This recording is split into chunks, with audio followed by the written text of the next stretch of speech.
അപ്പോൾ കണ്ടോ, എൻ്റെ ഒരു പുതിയ വീഡിയോയിലേക്ക് സ്വാഗതം.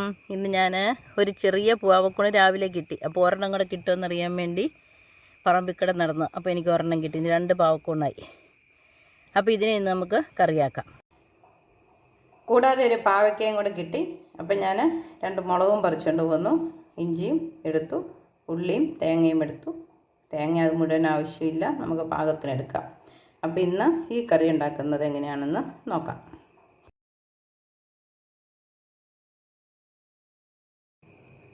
ഇപ്പോൾ കൂണ് വൃത്തിയാക്കി ഇച്ചിരി മഞ്ഞൾ പൊടിയും തിരുമ്മി അല്പം വെള്ളം ഒഴിച്ച് ഇവിടെ വയ്ക്കാം.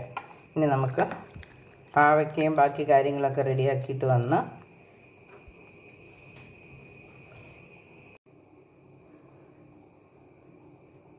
പാവയ്ക്ക അരിഞ്ഞു. ഇനി നമുക്ക് മുളകും ഉള്ളിയും കൂടി ഇതിനകത്തേക്ക് അരിഞ്ഞിടാം. ഉള്ളിയും മുളകും അരിഞ്ഞിട്ടു, തേങ്ങയും ചേർത്തു. ഇനി കൂണും കഴുകി വാരിയിടാം. ഇതാണ് കൂണ്. ഇനി നമുക്ക് പാകത്തിന് ഉപ്പ് നീരൊഴിക്കാം. സ്റ്റൗ ഉണക്കി അടുപ്പത്ത് വയ്ക്കാം.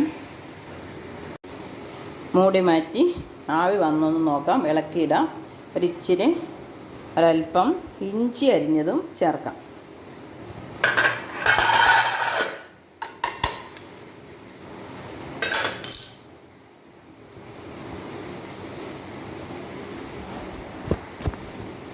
ഒരു മിനിറ്റായി കാണും. ഒരുപക്ഷെ നമുക്ക് ഒന്നോടെ നോക്കാം.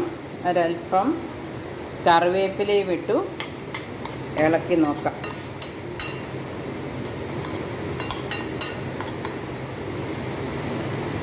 വെന്തു.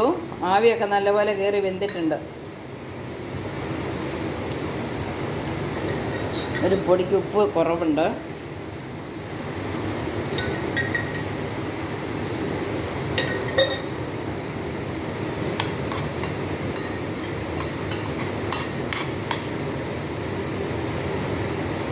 ഒരു സ്പൂൺ പച്ച വെളിച്ചെണ്ണയും കൂടെ ഒഴിച്ച് ഇളക്കി വാങ്ങാം.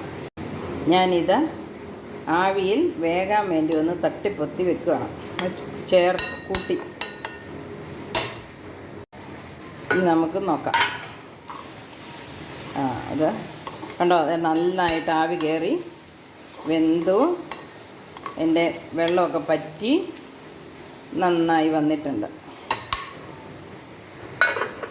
നമുക്ക് തീ ഓഫാക്കാം. അപ്പോൾ എൻ്റെ വീഡിയോ ഇഷ്ടപ്പെട്ടെങ്കിൽ ലൈക്ക് ചെയ്യണം, ഷെയർ ചെയ്യണം, സബ്സ്ക്രൈബ് ചെയ്യണം. അപ്പോൾ പുതിയൊരു വീഡിയോ ആയിട്ട് വീണ്ടും വരാം. നമസ്കാരം. അതുവരേക്കും.